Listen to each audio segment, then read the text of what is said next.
Good afternoon, students. Welcome to my YouTube channel Economics with Kavita.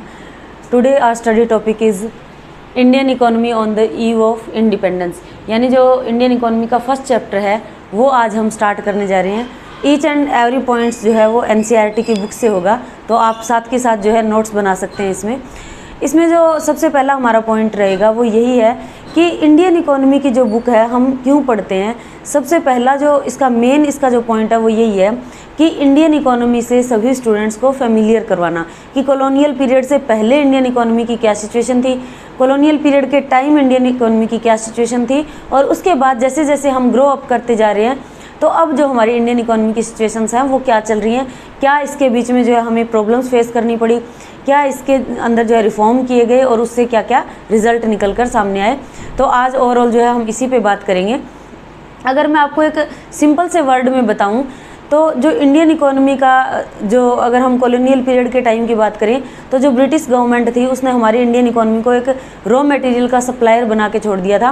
Britain के अंदर बहुत सारी इंडस्ट्रीज़ उस टाइम जो है ओपन हो चुकी थी, तो हमारा जितना भी यहाँ पे एग्रीकल्चर प्रोडक्शन होता था वो सारा का सारा जो है ब्रिटेन में यहाँ से ले जाया जाता था, और उनकी इंडस्ट्रीज़ जो है हमारे प्रोडक्शन हमारे रॉ मटेरियल से फलती फूलती गई, और हमारी जो एग्रीकल्चर थी या हमारी जो इंडस्ट्री सेक्टर था, जो हैंडीक्राफ्ट था, वो बिल्कुल जो है ठप हो गया था। यहाँ पे सिस्टम जो था बिल्कुल ब्लॉक हो गया था, क्योंकि हैंडीक्राफ्ट पे बिल्कुल रोक लगा दी गई थी। हमारा हैंडीक्राफ्ट बाहर जा नहीं पाता था, उसके ऊपर एक्सपोर्ट ड्यूटीज़ वगैरह बहुत लगा दी गई थी, और जो भी हमारा रॉ मटेरियल था उसको फ्री ऑफ टैरिफ जो है बाहर भेजा जाने लगा। तो इस वजह से बहुत सारी प्रॉब्लम्स फेस करनी पड़ी, और इसी वजह से हमारी जो इकोनॉमी है वो एक low level of equilibrium trap जिसको हम बोल सकते हैं उसके अंदर जो है बिल्कुल फंस चुकी थी।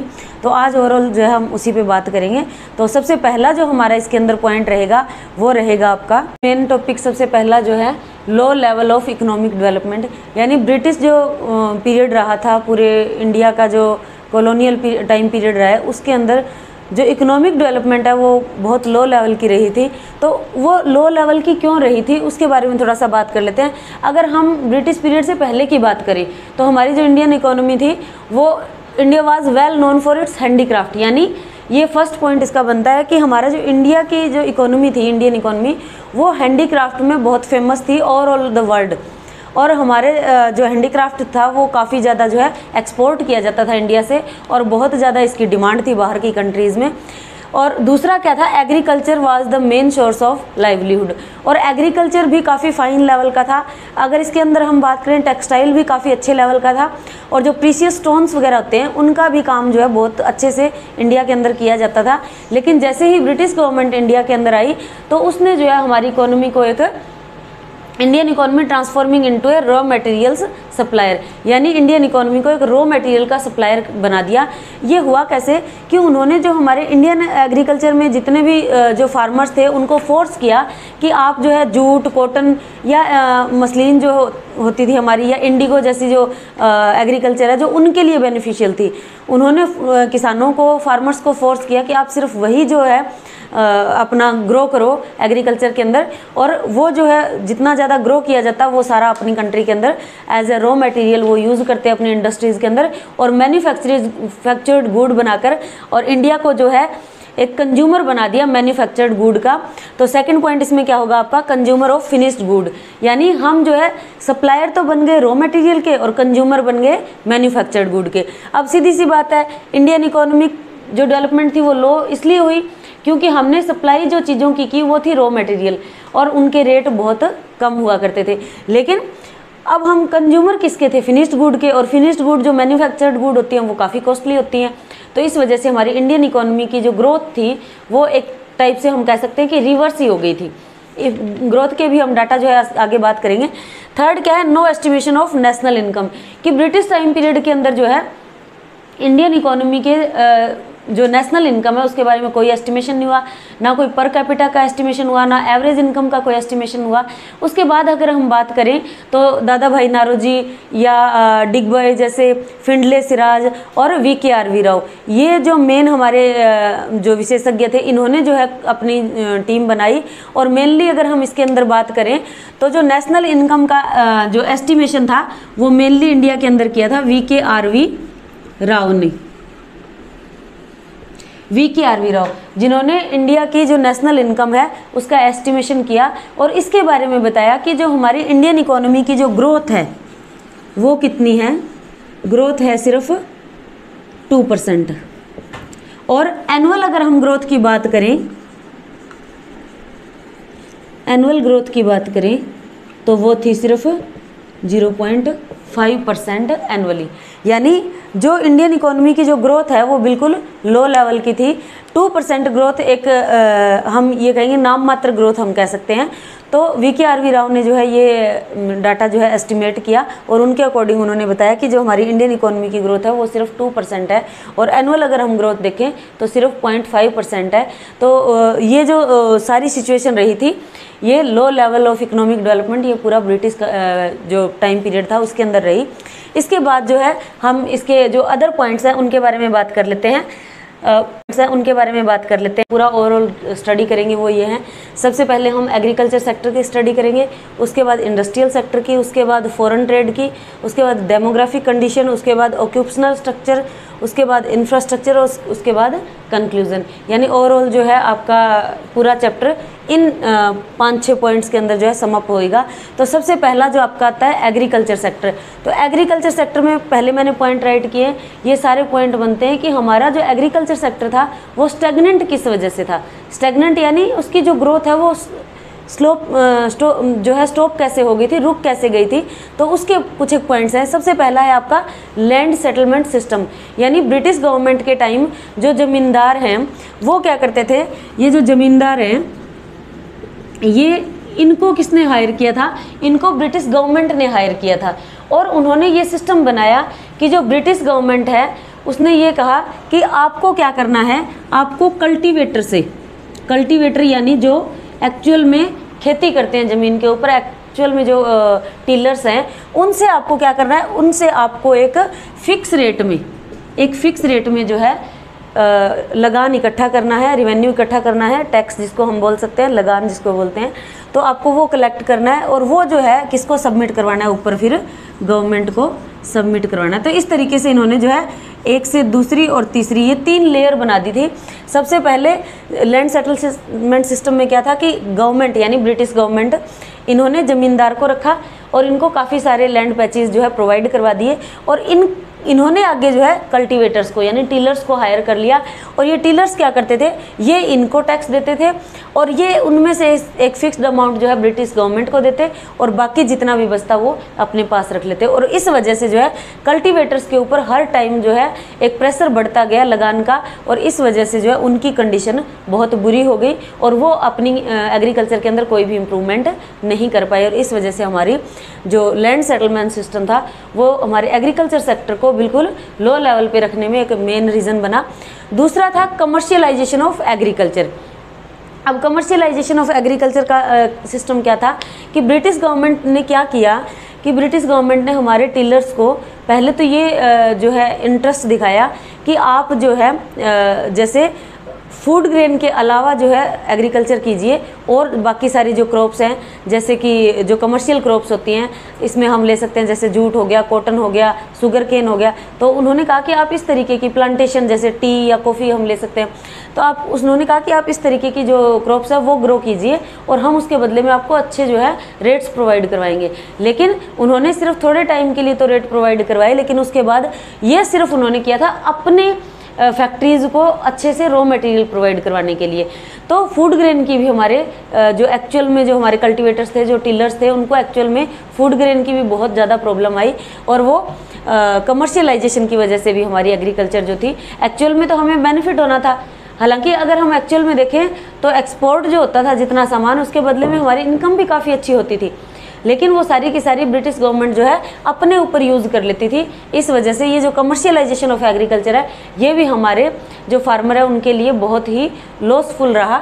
तीसरा जो पॉइंट आएगा इसके अंदर लो लेवल ऑफ प्रोडक्टिविटी। अब लो लेवल ऑफ प्रोडक्टिविटी कैसे था कि जो फर्टिलाइजर्स वगैरह होते हैं उनके ऊपर कोई भी काम नहीं किया गया, ना कोई अच्छे सीड्स के ऊपर काम किया गया, ना ही ज़मीन की जो फर्टिलिटी बढ़ाने के लिए कल्टीवेशन वगैरह होता है उसका और होता है वो उस कोई मॉडर्न इक्विपमेंट होने का यूज़ करना या फिर कोई एग्रीकल्चर के मॉडर्न सिस्टम को जैसे कि मान लो आप ले सकते हो इरिगेशन का कोई न्यू सिस्टम है उसका यूज़ करना, ऐसा कोई भी सिस्टम जो है ब्रिटिश गवर्नमेंट ने हमारे कल्टीवेटर्स को नहीं प्रोवाइड करवाया। उस वजह से भी जो है हमारी एग्रीकल्चर क्या रही, हम उसकी ग्रोथ बिल्कुल स्टेगनेंट रही। फोर्थ पॉइंट इसके अंदर क्या आ जाएगा, स्केर्सिटी ऑफ इन्वेस्टमेंट, यानी एग्रीकल्चर के अंदर कोई इन्वेस्टमेंट नहीं किया गया। उसके अंदर ना ही कोई एग्रीकल्चर को अच्छा बनाने के लिए उसके अंदर कोई मॉडर्न इक्विपमेंट लाए गए, ना कोई नई मशीनरी का यूज़ किया गया, ना कोई नई न्यू टेक्नोलॉजी का यूज़ किया गया। और इस वजह से जो है हमारी इंडियन एग्रीकल्चर जो थी वो बिल्कुल स्टेगनेंट रह गई। तो इसके अंदर मेन ओवरऑल जो है ये 4 पॉइंट्स आ जाएंगे कि land settlement system, commercialisation of agriculture, low level of productivity, और फोर्थ है आपका स्केर्सिटी ऑफ इन्वेस्टमेंट। तो आप इसके साथ के साथ जो है नोट्स बना सकते हैं। और ये जो है ओवरऑल था आपका एग्रीकल्चर सेक्टर में। अब दूसरा जो है हम करेंगे इंडस्ट्रियल सेक्टर, कि इंडस्ट्रियल सेक्टर में जो है डिक्लाइनिंग के क्या क्या रीज़न रहे थे। पहला है decline of handicraft industry. Handicraft industry में जैसे कि स्टार्टिंग में मैंने आपको बताया कि जो इंडिया का हैंडीक्राफ्ट था वो बहुत ही फाइन क्वालिटी का था और इसकी डिमांड जो है काफ़ी हद तक, काफ़ी वर्ल्ड के काफ़ी कंट्रीज़ के अंदर इसकी डिमांड थी। तो ब्रिटिश गवर्नमेंट ने एक 2 फोल्ड सिस्टम यूज़ किया और इस 2 फोल्ड सिस्टम में इन्होंने क्या किया, सबसे पहले तो जो है हमारी इंडियन इकोनॉमी को क्या बनाया उन्होंने, इसको एक टू रिड्यूस, इस पॉइंट में आप लिख सकते हो ये वाला point, to reduce the status of handicraft industries. यानी उन्होंने ये सिस्टम बनाया कि जो इंडियन इकोनॉमी है जो हैंडीक्राफ्ट के बल पे जो है काफ़ी हद तक ग्रो कर रही है, तो हमें उसको बिल्कुल रिड्यूस कर देना है। सेकंड इन्होंने क्या किया, स्प्राउलिंग मार्केट फॉर फिनिश्ड गुड्स, यानी इंडियन इकोनॉमी को उन्होंने एक स्प्राउलिंग मार्केट बना दिया फिनिश्ड गुड्स के लिए। यानी इंडिया के अंदर कोई भी प्रोडक्शन उन्होंने नहीं करने दिया। हालांकि सारा का सारा जो मैन्युफैक्चर्ड जो प्रोडक्शन था वो ब्रिटेन से आता था और वही जो है इंडियन जो कंज्यूमर थे उनको वही यूज़ करना पड़ता था। तो एक टाइप से जो है हमारी मार्केट जो है फिनिश्ड गुड के लिए उनके ऊपर बिल्कुल डिपेंड हो गई थी। तो ये 2 फोल्ड सिस्टम उन्होंने अपनाया। पहला क्या था कि जो हमारा हैंडीक्राफ्ट का स्टेटस था हैंडीक्राफ्ट इंडस्ट्री का, वो उन्होंने बिल्कुल रिड्यूस कर दिया। और दूसरा इसके अंदर इन्होंने क्या किया, स्प्राउलिंग मार्केट बना दिया फिनिश्ड गुड के लिए कि अब हम पूरा का पूरा ब्रिटिश गवर्नमेंट के ऊपर डिपेंड होने लगे थे। सेकंड क्या है, lack of capital good industry, यानी इंडिया के अंदर कोई भी कैपिटल गुड इंडस्ट्री नहीं ओपन की गई और इस वजह से जो है हमारी इंडस्ट्री की जो ग्रोथ थी वो बिल्कुल डाउन रही। तीसरा इसके अंदर क्या है, लो कंट्रीब्यूशन टू जीडीपी, यानी इंडस्ट्री अगर कैपिटल गुड इंडस्ट्री नहीं है या इंडस्ट्री ओपन ही नहीं की जाएंगी तो फिर उसका जीडीपी में कंट्रीब्यूशन भी नहीं रहेगा।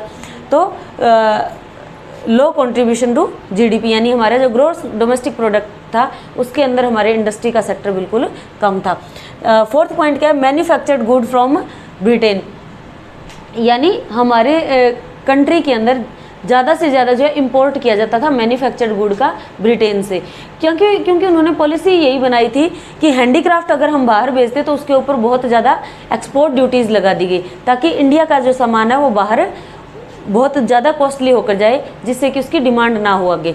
इस तरीके से हैंडीक्राफ्ट को ख़त्म कर दिया। दूसरा, अपनी चीज़ों को मैन्युफैक्चर्ड गुड को काफ़ी हद तक जो है उन्होंने वो लार्ज स्केल पे प्रोडक्शन करते थे तो उनकी काफ़ी सस्ती होती थी चीज़ें, तो वो हम जो है उसकी तरफ अग्रसर हो गए, हम वो चीज़ें खरीदने लग गए और अपना जो प्रोडक्शन करते थे हम वो सारा का सारा जो है बिल्कुल स्टॉप हो गया, ब्लॉक हो गया। और इस तरीके से हमारा जो इंडिया है वो इम्पोर्टर बन गया, एक्सपोर्टर तो बिल्कुल रॉ मटेरियल का सप्लायर बन गया, तो एक्सपोर्टर तो हम कहेंगे रॉ मटेरियल का, और इम्पोर्टर किसका बन गया, फिनिश्ड गुड का, जो कि ब्रिटेन से आती थी। सारी की सारी वही गुड जो है हमें परचेज करनी होती थी। तो इस तरीके से जो हमारा इंडस्ट्रियल सेक्टर है वो भी काफ़ी डिक्लाइन हो गई थी, उसकी ग्रोथ भी, ना ही कोई इसके अंदर नई फैक्ट्रीज़ वगैरह ओपन की गई, ना ही कोई कैपिटल गुड्स लाई गई। अब जो है इसके अंदर हम पढ़ेंगे थर्ड पॉइंट हमारा है फॉरेन ट्रेड। तो फॉरेन ट्रेड में जैसा कि मैंने आपको बताया, पहला पॉइंट आपका बन जाएगा एक्सपोर्टर ऑफ प्राइमरी गुड्स, यानी इंडियन जो इकोनॉमी थी वो पूरी एक्सपोर्टर बन गई थी प्राइमरी गुड्स की, यानी हम सिर्फ रॉ मटेरियल की सप्लाई करते थे।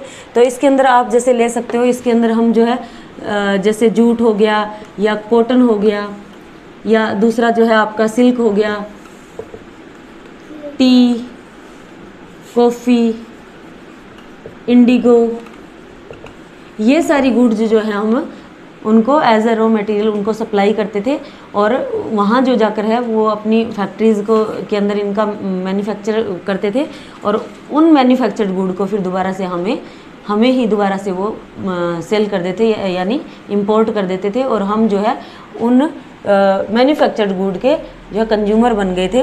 दूसरा क्या है, इंपोर्टर ऑफ मैन्युफैक्चर गुड, यानी सेकंड पॉइंट यही बन जाएगा कि हम जो है यही रॉ मटेरियल उनको देते, और वो क्या करते, इन्हीं रॉ मटेरियल का यूज़ करके मैन्युफैक्चरिंग करके और उसे दोबारा हमें ही जो है इंपोर्ट कर देते, और इस वजह से हम जो है मैन्युफैक्चर्ड गुड के तो इंपोर्टर बन गए और रॉ मटेरियल के सप्लायर बन गए, तो primary exporter of primary goods and importer of manufactured good.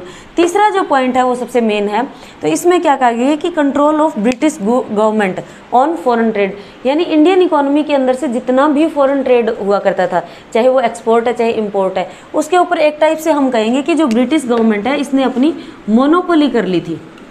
Monopoly, जैसे कि आपने +1 में भी पढ़ा होगा, मोनोपोली यानी एकाधिकार कर लेना, तो ब्रिटिश गवर्नमेंट ने अपना कंट्रोल कर लिया था, मोनोपोली कर ली थी।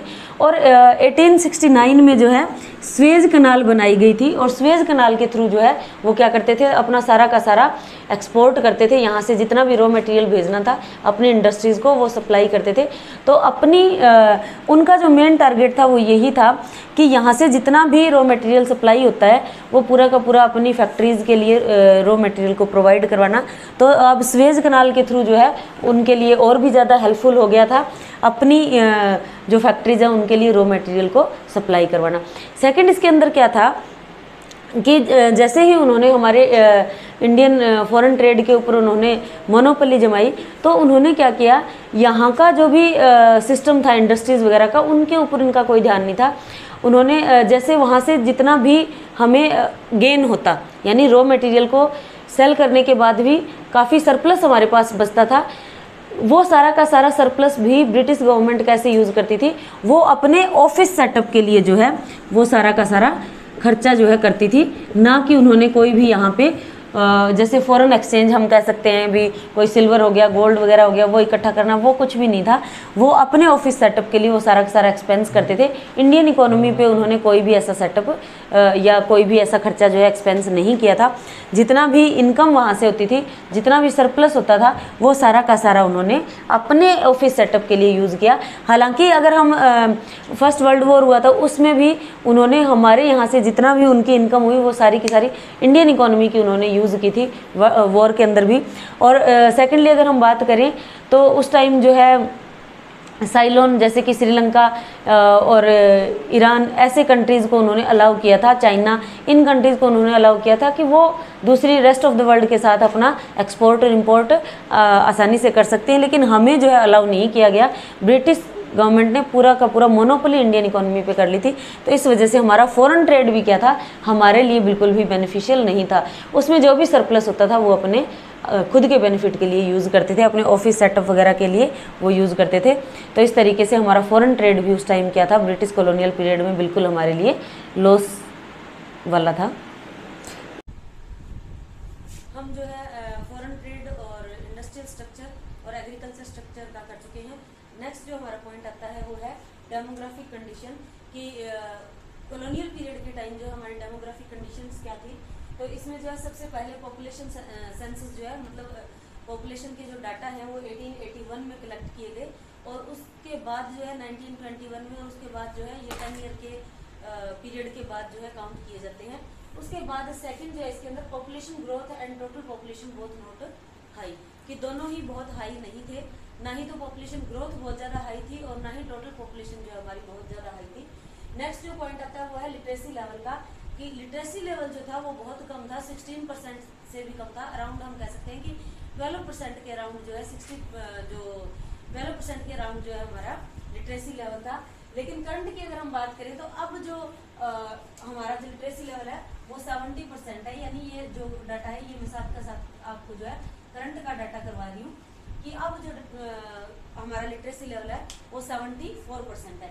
उसके बाद नेक्स्ट पॉइंट आपका आता है मोर्टेलिटी रेट, कि मोर्टेलिटी रेट भी उस टाइम जो है बहुत ज़्यादा हाई थी। उसके बाद क्योंकि हम कह सकते हैं कि बर्थ रेट और मोर्टेलिटी रेट दोनों ही बहुत हाई थी, इस वजह से जो है जितने की दर से जन्म ले रहे थे उतने की दर से डेथ रेट भी बढ़ रही थी, तो इस वजह से पॉपुलेशन की ग्रोथ जो है बहुत ज्यादा नहीं थी। तो इसके बाद नेक्स्ट पॉइंट है infant mortality rate also very high, कि उस टाइम जो है इन्फेंट मोर्टेलिटी रेट भी बहुत हाई थी। अगर हम कहें इन्फेंट मोर्टेलिटी रेट यानी पर 1000 कितने बच्चे जो है एक साल के जन्म लेने के 1 साल के पीरियड के अंदर जो है वो मर जाते हैं, तो उसे हम बोलते हैं इन्फेंट मोर्टेलिटी रेट। तो उस टाइम अगर हम कहें तो पर 1000 218 जो बच्चे हैं वो डेथ हो जाती थी उनकी।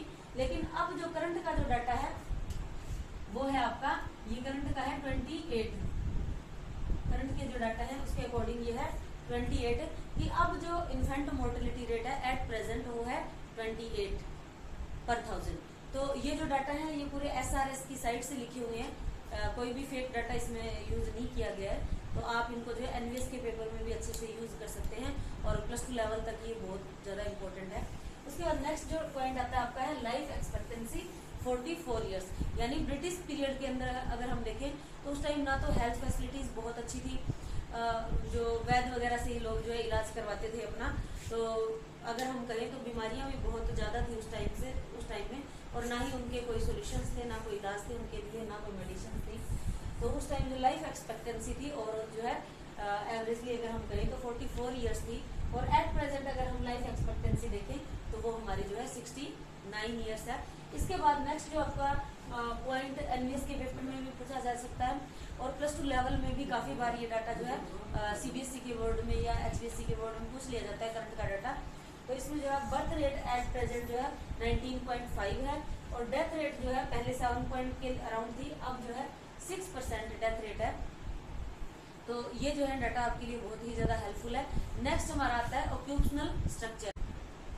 नेक्स्ट जो है हमारा ऑक्यूपेशनल स्ट्रक्चर, यानी उस टाइम जो है ऑक्यूपेशन यानी लोग एग्रीकल्चर, इंडस्ट्रियल सेक्टर और सर्विस सेक्टर में किस तरीके से काम कर रहे थे। तो तीसरा पॉइंट जो लास्ट आपका सेकंड लास्ट पॉइंट जो है ऑक्यूपेशनल स्ट्रक्चर, यानी जो the agriculture sector accounted for the largest share of workforce. अगर हम एग्रीकल्चर सेक्टर की बात करें तो यहाँ पे जो है 70 to 75% जो वर्कफोर्स जो है एग्रीकल्चर के अंदर था। उसके बाद मैन्युफैक्चरिंग की अगर बात करें तो मैन्युफैक्चरिंग सेक्टर में सिर्फ 10% GDP का शेयर अगर हम लगाएं तो वो था। उसके बाद सर्विस सेक्टर का जो GDP में शेयर है वो 15 to 20% था। और अगर हम बात करें रीजनल वेरिएशन की, तो जो रीजनल वेरिएशंस थी वो बहुत ज़्यादा ग्रोविंग थी। ग्रोविंग इन द सेंस कि अगर हम केरला, आंध्र प्रदेश, कर्नाटका जैसी स्टेट्स की बात करें तो वहाँ पे जो है लोगों ने काफ़ी हद तक जो है इंडस्ट्रियल सेक्टर में खुद को जो है प्रमोट कर लिया था। वहीं अगर हम उड़ीसा जैसे स्टेट की बात करें तो वहाँ पे रीजनल वेरिएशन के अकॉर्डिंग जो है उड़ीसा में बहुत ज़्यादा गरीबी थी, और ज़्यादातर जो लोग थे वो एग्रीकल्चर सेक्टर में ही काम कर रहे थे। यानी उन एरियाज के अंदर एग्रीकल्चर पे बहुत ज़्यादा प्रेशर था।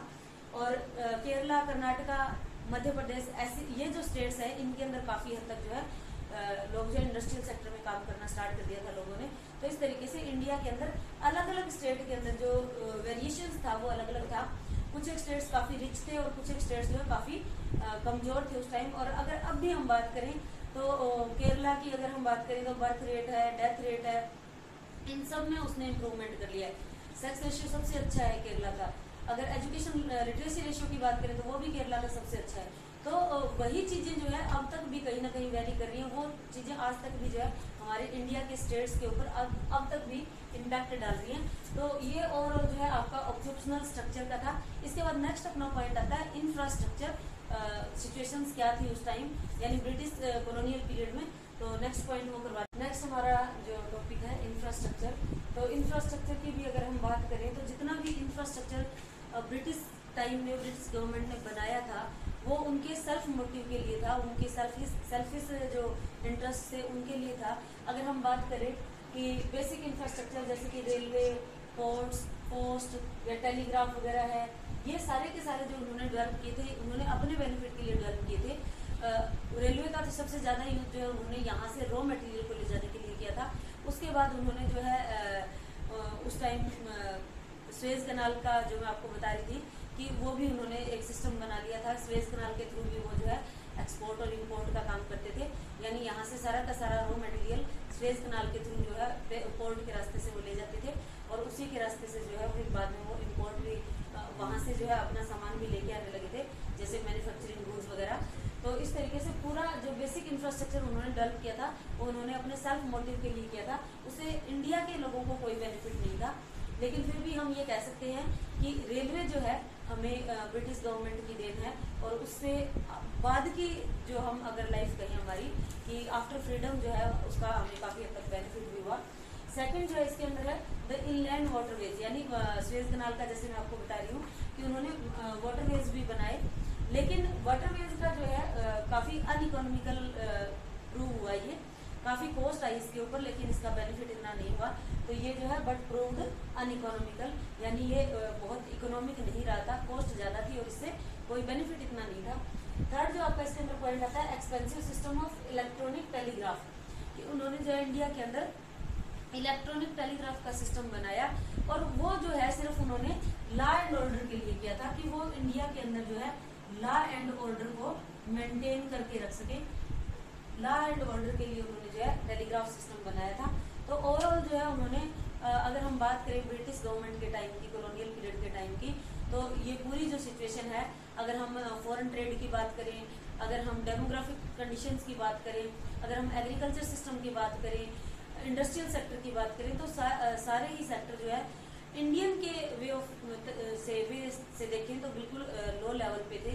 किसी में कोई ग्रोथ नहीं थी, कोई फैसिलिटीज लोगों के लिए नहीं थी, कोई मेडिकल हेल्थ फैसिलिटीज लोगों के लिए नहीं थी, ना ही कोई इंडस्ट्रियल सेक्टर में कोई ग्रोथ थी, बल्कि यहाँ पे जितने भी हैंडीक्राफ्ट के जो भी चीज़ें बनती थी उन सारी चीज़ों के ऊपर उन्होंने हाई इम्पोर्ट ड्यूटीज़ लगाकर, हाई एक्सपोर्ट ड्यूटीज़ लगाकर जो है उनका भी काम जो है उन्होंने बंद करवा दिया था। इस तरीके से ब्रिटिश गवर्नमेंट के टाइम में इंडियन इकोनॉमी बिल्कुल ठप हो गई थी, बिल्कुल जो है कोई ग्रोथ नहीं थी उसके अंदर।